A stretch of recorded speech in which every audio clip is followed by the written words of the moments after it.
Hello dear students, Gyansheel school of physics में आप सबका हार्दिक स्वागत है। In this session we are going to prove that work done per unit test charge that is equal to line integral of the electric field. Right, अब हम इसको कैसे एक्सप्लेन करते हैं। अब देखिए, यहाँ पे एक सोर्स चार्ज है। जो क्वेश्चन क्या कह रहा है, यहाँ पे सोर्स चार्ज और इसकी फील्ड है। इसकी इलेक्ट्रिक फील्ड के में हमने कही another charge allow to move. मान लीजिए एक सोर्स चार्ज Q है और इसके फील्ड में मैंने एक चार्ज अलाउ किया, that is unit charge from A to B, A to B। I allowed that charge to move from A to B। अब क्योंकि दिस इज द पाथ है आपका A टू B, अब जो how much work I have to do on that charge, उस test charge के ऊपर मेरे को कितना काम करना पड़ेगा वो मेरे को इवेल्युएट करना है। तो हम क्या करते हैं, पहले स्मॉल केस कंसिडर करते हैं। तो मैंने क्या किया, over that path A to B पे मैंने एक स्मॉल पाथ सेगमेंट ले लिया, दैट इज अ DL। पहले मैं उसके लिए वर्क अमाउंट निकालूंगा और उसको कैलकुलस में अप्लाई करूंगा, वहां से टोटल वर्क मैं इजिली इवेल्युएट कर सकता हूं। तो फ्रेंड्स, मैंने इस केस में एक स्मॉल एलिमेंट लिया, that is a DL। Over this path, इस पाथ पे AB पे मैंने एक स्मॉल सेगमेंट ले लिया, दैट इज DL। अब DL यहां पे here is the electric force in this direction. Right, अब यहां पे मैंने ट्रिग्नोमेट्री की हेल्प से यहां पे दिस इज एंगल, ये सपोज थीटा मान लिया, और दिस इज 90 डिग्री, मैं एक राइट एंगल ट्राइंगल ड्रॉ कर लिया। अब यहां पे एक चीज ध्यान देने वाली है, जो displacement along this direction, path, जो चार्ज पार्टिकल का मूवमेंट इस पाथ की तरफ है। जबकि जो कॉन्सेप्ट क्या कहता है इलेक्ट्रोस्टैटिक का, जो इलेक्ट्रोस्टैटिक फोर्स का जो मीन्स, इलेक्ट्रोस्टैटिक मीन्स वर्क, हम कब वर्क करते हैं।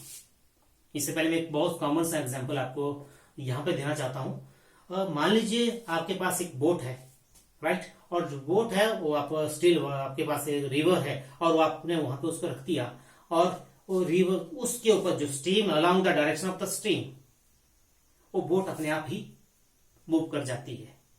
वी हैव टू नीड हमें कोई भी काम या कोई भी वर्क अप्लाई नहीं करना पड़ता है। आप ध्यान दीजिए, आप फील कीजिए कि एक ऐसी बोट जो कहां पे है, एक नदी, जो बहती हुई नदी है, उस पे रखती, और रखी तो क्या होगा, वो अपने आप ही उसकी डायरेक्शन में चल पड़ती है without any work.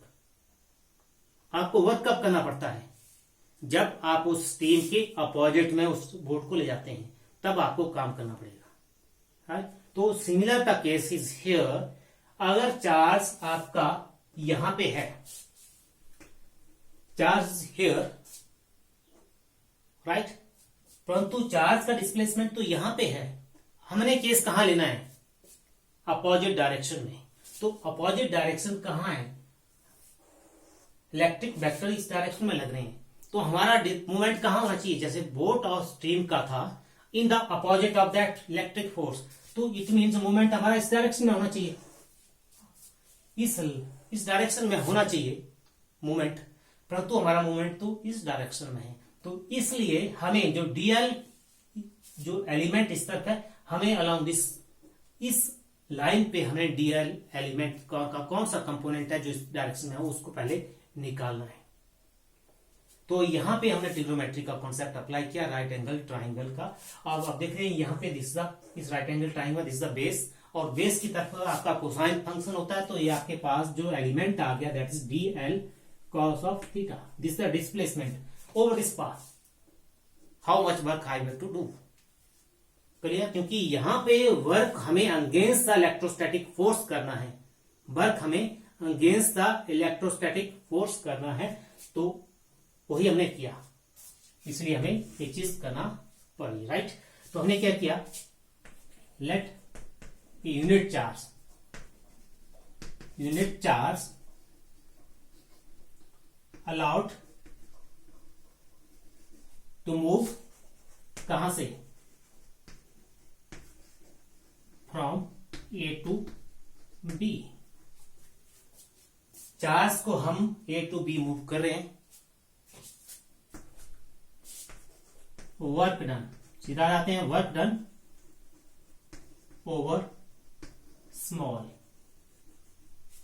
Length D L. तो वर्क क्या होगा आपके पास, वी नो दैट जो वर्क होता है, वर्क के लिए एक्सप्रेशन क्या होता है, फोर्स इंटू डिस्प्लेसमेंट। वर्क के लिए जो मैथमेटिकल फार्मूला होता है, फोर्स इंटू डिस्प्लेसमेंट। अब मेरे पास जो फोर्स है यहां पे, दैट इज एट, और जो डिस्प्लेसमेंट है कितना है, dl cos theta. dl cos theta is the displacement, क्योंकि अब डिस्प्लेसमेंट तो ऐसे है, परंतु हमें displacement opposite to the electrostatic force निकालना है। जो मैंने एग्जांपल दिया, वर्क तब होता है जब आप वर्क करते हैं अपोजिट टू द स्ट्रेन। क्योंकि अगर मान लीजिए ये डायरेक्शन, यहां पे मैं चार्ज को यहां पे रखूंगा तो चार्ज अपने आप ही यहां पे चला जाएगा विदाउट एनी वर्क। परंतु वर्क कब होगा, जब we have to do work against the force of repulsion. तो यहां पे डिस्प्लेसमेंट आपका आ गया है D L cos of theta, right. अब यहां पे जो डिस्प्लेसमेंट आपका अलोंग दिस डायरेक्शन मीन्स यहां पे जो work done by the external agent, जो एक्सटर्नल वर्क किया जाएगा दैट इज द नेगेटिव। अब यहां पे यू नो दैट जो एफ है, क्योंकि टारगेट आपका यहां पे पहुंचना है, टारगेट को ध्यान दीजिए, यहां तक आप कैसे पहुंच सकते हैं, क्योंकि हर स्टेप के बाद आपको यहां पे अप्रोच करना है। तो आप देखिएगा कि एफ है, तो एफ और ई के बीच का क्या रिलेशन है, क्योंकि आपको you have to play with the equation, आपको एक गेम प्ले करना पड़ेगा, क्योंकि आर्टिकल का टारगेट आपका यहाँ है। और इलेक्ट्रिक फील्ड की इंफॉर्मेशन कैसे इनकॉर्पोरेट करेंगे, अब इसके बाद आपको सोचना है। इलेक्ट्रिक फील्ड दैट्स एफ जो आपके पास होता है that is Q naught E होता है, right. You know that electric field strength होती है that is force per unit charge, तो वहां से force that is Q naught E. अब यहां पे नेक्स्ट स्टेप में मैंने Q naught E D L cos of theta, right. अब लगता है कुछ हम आर्टिकल के नजदीक हैं। यहां पे आप देख सकते हैं जो वर्क है दैट इज स्मॉल वर्क, तो स्मॉल वर्क को आप डी डब्ल्यू लिख सकते हैं। तो डी के बाद आप नेक्स्ट स्टेप में D W over Q not लेके आ सकते हैं, राइट। तो हम इसके बाद क्या कर सकते हैं, डब्ल्यू ओवर नहीं है तो इसके लिए कॉम्प्लेक्स हो जाएगा, तो हम क्या करते हैं, पहले टोटल वर्क निकालते हैं। पहले क्या निकालते हैं, टोटल वर्क, और work is equal to moving charge A to B that is equal to work done moving charge A to B. क्या हो जाएगा, इसका कैलकुलस अप्लाई, इसका इंटीग्रेशन हो जाएगा, तो क्यू नॉट हम इंटीग्रेशन से बाहर अप्लाई कर रख लेते हैं, minus Q not integral of E D L cos of theta, right. और आपका जो लिमिट है that is A to B, final limit क्या है, ए टू बी अप्लाई कर दिया।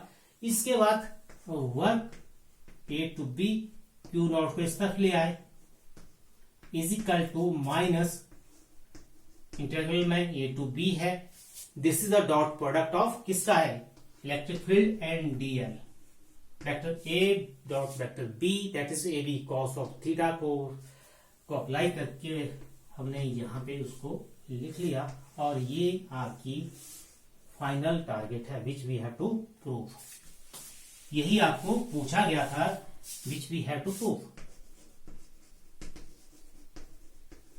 बहुत इंपॉर्टेंट आर्टिकल, और इसके बेसिस पे बहुत सारे आर्टिकल्स हमें आगे करने को मिलेंगे। इसकी एक्सटेंडेड फॉर्म में बहुत सारे आर्टिकल्स अब नेक्स्ट में हमें करने को मिलेंगे, तो इसलिए स्टूडेंट्स इस आर्टिकल के ऊपर ज्यादा फोकस कीजिए, क्योंकि इसके बेसिस पे बहुत सारे आर्टिकल्स हम कब करने वाले हैं। जो जितने मेरे अब नेक्स्ट वीडियो रहेंगे बेस्ड ऑन दिस, जो अभी आज के जो आर्टिकल, जो आज का जो आर्टिकल आपका line integral of electric field का जो इक्वेशन का जो वेरिफिकेशन हमने निकाला, तो इसको आप जब तक आपको अंडरस्टैंड नहीं होता है, आप इस लेक्चर्स को अगेन एंड अगेन रिपीट कीजिए, बार बार देखिए जब तक आपको अंडरस्टैंड हो। तो तब तक इजाजत, नमस्कार।